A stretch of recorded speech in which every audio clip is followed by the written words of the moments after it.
دین اسلام نے ہمیں یہ بتلایا ہے کہ یہاں آنے سے پہلے سب لوگ عالم ارواح میں تھے، اور یہاں آنے کے بعد سب لوگ عالم دنیا میں آ گئے۔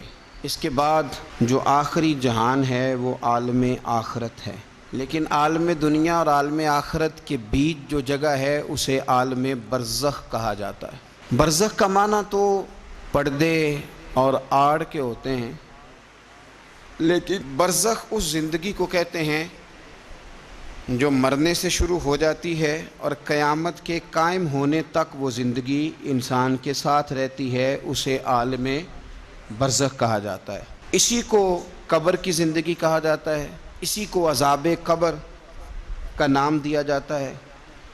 لیکن عالم برزخ کیوں کہا جاتا ہے، اس کی کیا وجہ ہے؟ تو اس کی وجہ یہ ہے کہ ہر آدمی کو قبر نصیب نہیں ہوتی، تو جو جل کے مر گیا جزا اور سزا اسے بھی ملے گی، عذاب قبر اسے بھی ہوگا، پر اس کا نام کیا ہے؟ عالم برزخ۔ جو آدمی دریا میں ڈوب گیا جزا اور سزا کا معاملہ اس کے ساتھ بھی ہے، لیکن نام اس کا کیا ہے؟ عالم برزخ۔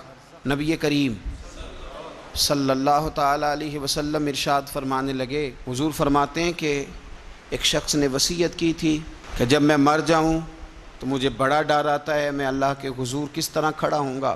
اپنی اولاد سے کہنے لگا کہ اس طرح کرنا کہ میری لاش کو جلا دینا، پھر میری راکھ کو ہواؤں میں اڑا دینا، میں اپنے رب کریم کے سامنے کھڑا نہیں ہو سکتا۔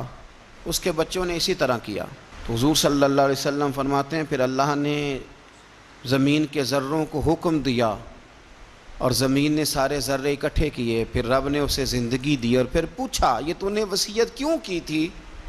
تو اس کرتا اللہ میں تیرے سامنے کھڑا نہیں ہو سکتا تھا، مجھے اپنے اعمال کا پتہ تھا، جے ویکھاں میں عملاں والے تے پھر تے کچھ نہیں نا میرے پلے، تو میں ڈرتا تھا کہ کیا بنے گا۔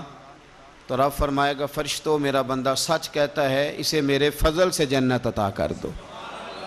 تو اللہ ذروں کو بھی جمع کرے گا، ہواؤں میں، خشکیوں میں، سمندروں میں، مرنے کے بعد انسان جہاں بھی ہوگا اسے جزا اور سزا کا معاملہ وہاں ملے گا۔